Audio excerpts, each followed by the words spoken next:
Hi guys. It's Random Panda, and this is a commentary of a creepy pasta called The Crime Scene,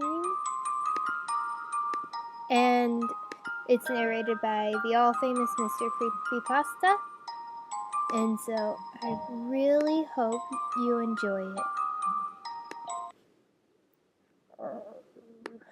Stupid computer. The Crime Scene by Vincent V. Cava. Just 1 month prior, the grizzled old detective celebrated his 30th year on the force. In the 3 decades he had been working homicide, the veteran lawman investigated cases and arrested people for crimes that he never even fathomed possible. At least not until he had to write and deliver a 15-page report encasing the horrendous details of gruesome murders to his boss's desk. It was the kind of job where every morning, as he headed out the house, a cup of coffee in his hand and a folded-up newspaper under his arm, he prayed that work would be as dull and mundane as possible. Those were the good days. The ones where nothing of importance happened and he could get home before his wife fell asleep so the two of them could drink tea and watch old episodes of Seinfeld on the couch together. I hated that show. This would not be one of those days. I sincerely hated that show. To any civilian spectator, the scene would resemble that of absolute chaos. Ambulances and police cars were parked every which way all along the street facing off in arbitrary directions. A small army of officers formed a human wall around the area, doing their best to hold back and mitigate the ever-growing crowd. Further down the block, a cluster of news vans had assembled, each with a well-coiffed reporter beside it, covering the spectacle as more and more details continued to leak.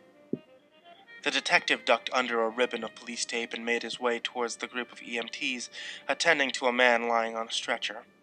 He flashed a badge to the paramedics, and they stepped aside, giving him a clear path to their patient. Mr. Charles Hopple? The man had been casually chatting with a female paramedic, holding a pack of ice to the side of his head. Casually. He turned an inquisitive eye towards the detective. Sure. Yes, that's me. Mr. Hopple, I'm with the police department. Would you care to explain what happened here tonight? No. Why certainly, officer. My wife Marcy and I just sat down to dinner and... The detective raised an eyebrow. Dinner? Yes, we were having dinner, Charles repeated with a hint of agitation in his eyes, seemingly annoyed over having just been interrupted. We weren't more than a couple of bites in when he crashed through our front door like a madman. When who crashed through your door, Mr. Hopple? The lunatic, the screwball, the psychopath. Who do you think I'm talking about? The serial killer. Now, if you could please stop butting in, officer, I'd like to continue. This whole incident has been very traumatic for me. Please, just let me finish. The detective turned his gaze from the man and looked up into the night sky. Though the constellations were slightly dimmed by the city lights, he was still able to make a few of them out. The stars had always been a source of comfort for him. They reminded him of all the evenings he spent with his father, as a boy, talking on the roof of his childhood home while watching the universe's cosmic dance unfold before them. He took a slow, deep exhale, then focused his eyes back to the man on the stretcher. I'm sorry, Mr. Hopple. Please, continue. Right. Well, you should have seen him. His eyes were crazed, like he'd just escaped from the loony bin. The nutjob screamed at the top of his lungs and rushed right for us while we were still sitting at our dinner table. Mr. Hopple waved his arms around wildly, recreating the madness. It was all very terrifying. I tried to stop him, but the man is built like a linebacker, and as you can see, Maybe he wanted to play football. I've always been told I'm quite wiry. Crazed, huh? Charles swatted at the ice pack with his hand, shooing the paramedic away as though she were some bothersome child. Indeed, the man was a certifiable maniac tonight. He threw me against the wall, and that's how I hurt my head, see? I think I may be concussed. It was horrifying to watch him in action, tears streaming down his cheeks while he pummeled my poor wife repeatedly, over and over in the face. She's on her way to St. John's uptown. The EMTs I talked to said that she probably won't need reconstructive surgery. Oh, thank heavens. You have no idea how relieved I am to hear that. For once, Detective, I'm actually glad you cut me off. Now, where was I? Oh, right. Once he finished with her, he turned to me, he pinned me to the ground and snatched up the carving knife off the dinner table. I'd probably sit Hopple lifted his arm overhead like a wide-eyed Hitchcockian villain about to dispatch a throwaway character. Oh my goodness, he was strong. He held me by the throat, screaming at the top of his lungs, droning on and on about how he was going to make my wife and I suffer. And that's when the police arrived. Just in time, I might add. It took a couple of your boys in blue to subdue him, but they brought him down. Score one for the good guys, eh? Yeah. Hopple nudged the detective with his elbow, gave him a playful wink. Honestly, though, I have no idea what would drive a man to act so insane. No idea, huh? The detective reached up and removed the weathered hat sitting atop gray thinning hair, which he then ran his fingers through, stopping only at the back of his neck to massage away the tension.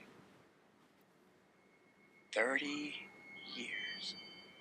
What about 30 years he'd been working years? homicide in the city. For 30 years, he had always prided himself on his ability to stay composed and act in a professional manner, no matter what the consequences. For 30 years, the old man had headed up cases that ran the gauntlet from strange and unorthodox to downright sick and depraved. And all that time, no matter how appalling, how offensive he found a particular crime to be, he had always remained cool, calm, and collected. The detective felt his heart pounding emphatically inside of his chest. His mouth had gone dry. He tried frantically to rein in his breathing, but he couldn't prevent his lungs from drawing in and expelling air at a frenzied pace. 30 years. For 30 years, he'd been able to keep his emotions at bay while doing his job, but everyone has a breaking point. You really have no idea! He grabbed onto the side of the man's stretcher and flipped it over, sending him tumbling down to the ground. Charles let out a whelp and cradled his hands over his head in a feeble attempt to protect himself. The old detective stormed towards the cowering man, snapped hold of his collar, dragged him to his feet, and shook him violently against the side of the ambulance. Well, for starters, how about the fact that you and your sick wife were eating his infant son? Oh my for dinner. God. Well then. I guess everybody likes a nice big bowl of babies for dinner. I guess most people might prefer them for breakfast though. That's attractive. But you know, we could make some like really good dead baby jokes about this. I'm sorry. It's fucked up. So, hit a like if you like this video. Click, leave a comment in the comment section. Who knows? Maybe you have like a really awesome, good, like, dead baby joke you want to share. I guess you could share that. I don't see any more of a perfect time. Hit subscribe to become part of the Panda Army, and we will take over the world. And I promise we will not eat any babies. Unless, I guess, you go and find your own baby to eat, but we are not providing that, I'm sorry. Yeah, goodbye. A little bit in shock here.